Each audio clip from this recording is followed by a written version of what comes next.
Speaker, sir, if you look at our immediate neighborhood and contrast it to our experience, we are the only thriving constitutional democracy in our immediate neighborhood.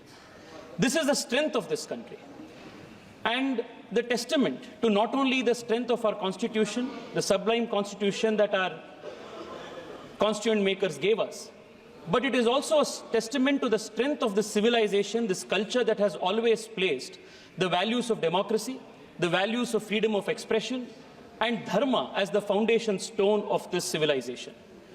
Baba Saheb Ambedkar, who played the pivotal role in drafting of this constitution, also acknowledged and appreciated the value of this civilizational culture in democracy and strengthening the democracy in this country.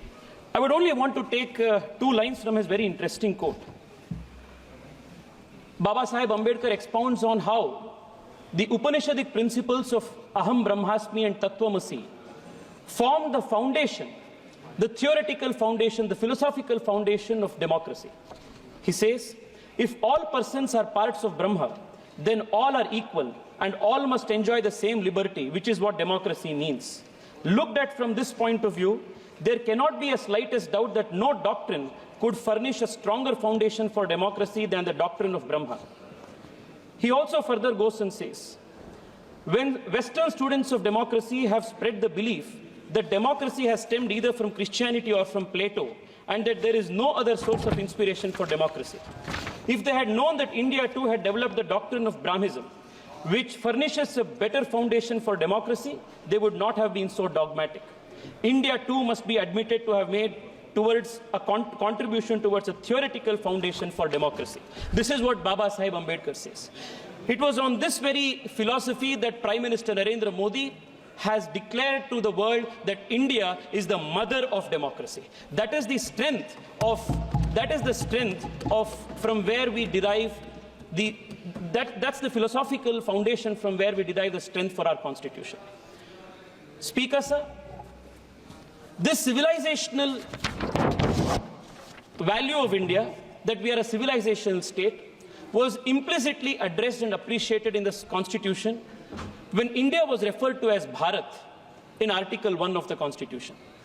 Our constituent makers appreciated the millennia-old civilizational history and considered India to be a sacred geography. The Vishnu Purana said, Uttaram yat samudrasya himadraischeva dakshinam varsham tad bharatam nama bharati yatra santati. From then, the country was considered a sacred geography. But unfortunately, Speaker, sir, starting from the first Prime Minister in the Congress party, Pandit Nehru, to the communists and the others who followed, India was not considered a sacred geography because they did not have the civilizational worldview that India was a millennia-old state.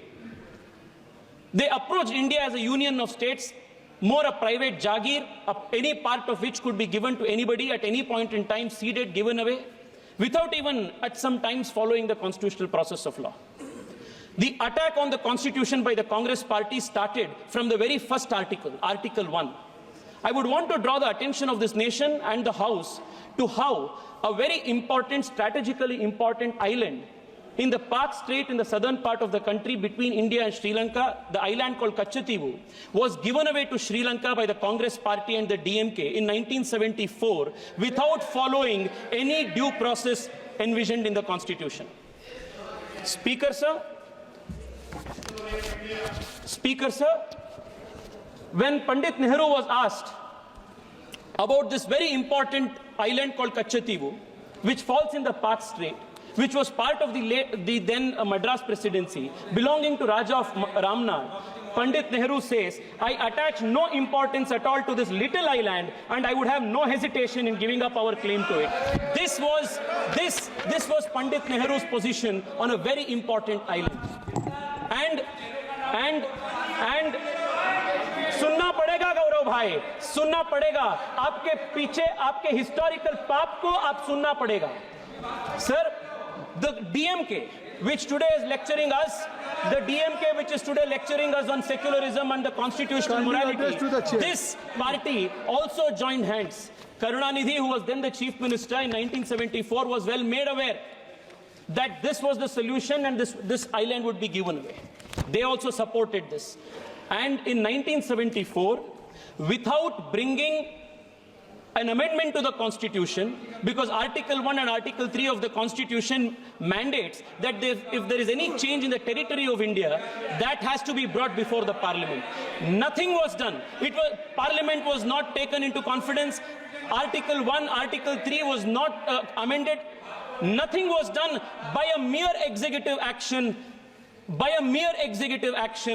very important island belonging to India was given away for political reasons by the Congress party. Sir, this was not the first instance. Lot was spoken about the basic structure of the Constitution.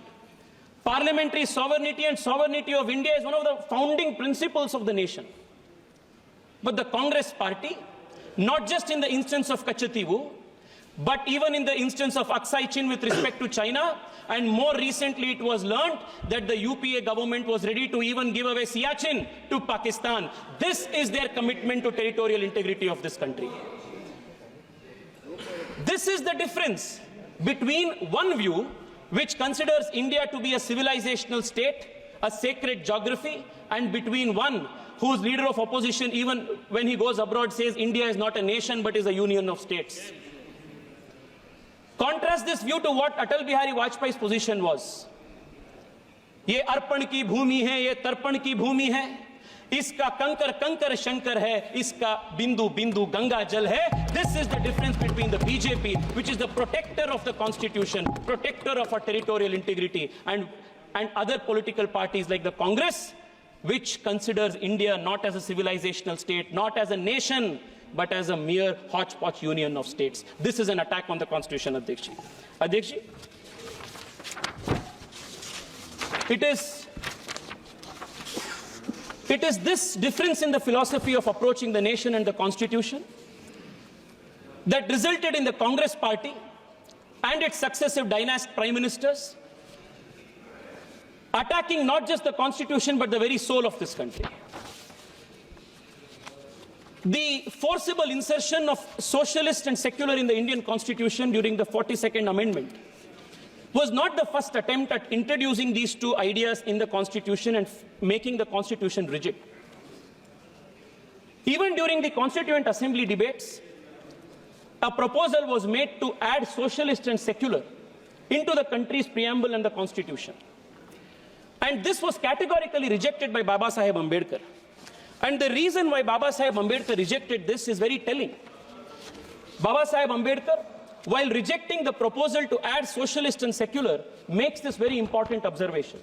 He says the Constitution is merely a mechanism for the purpose of regulating the work of the various organs of the state. It is not a mechanism whereby particular members or particular parties are installed in office. What should be the policy of the state, how the society should be organized in its social and economic side are matters which must be decided by the people themselves according to time and circumstances. Sir, yesterday many members from the opposition said that the Congress party introduced 42nd Amendment, socialism, secularism in the Constitution with a laudable objective. Let me tell this nation and let me tell this august house that there was no laudable objective behind that insertion. The only objective was to create a monopoly in politics, monopoly for the dynasty in politics and monopoly in the economy, so that there will be no challenge to the Congress party's first family. This is exactly what Baba Saheb Ambedkar wanted to oppose.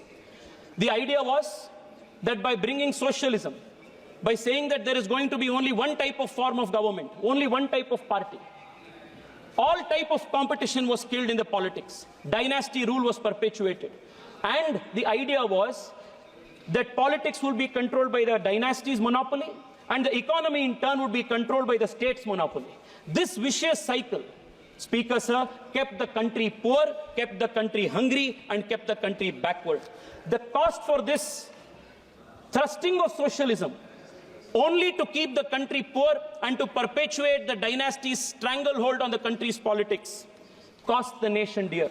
In a paper titled The Price of Socialism, noted economist Swaminathan Iyer says that millions of children, let me read it out, Speaker, sir, that 14.5 million children would have survived, 261 million more Indians would have become literate, and 109 million more people would have risen from poverty line had we not approached our economy with this dogmatic approach.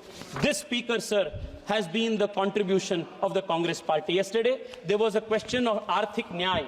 I want to tell you what Arthik Nyay the country saw under, economic justice the Congress saw under, the country saw under the Congress party. Until Prime Minister Narendra Modi came, a large swaths of this country, a large population of this country did not have access to toilets. This was the kind of economic justice they had given. Close to 80% of the country's villages did not have access to electricity, and they speak of economic justice. Close to 50 crore people in this country did not have access to bank accounts, and they speak of economic justice. मैं आपको बताना चाहता हूं, नरेंद्र मोदी जी आने के बाद पहली बार देश के गरीब को आर्थिक न्याय मिला है और संवैधानिक रूप से वो मिला। अध्यक्ष जी, because Baba Saheb Ambedkar was such a staunch opponent of this Congress style of politics, Pandit Nehru declared Baba Saheb Ambedkar to be his enemy number one politically. And today, Speaker, sir, I heard my opponents from the Communist Party,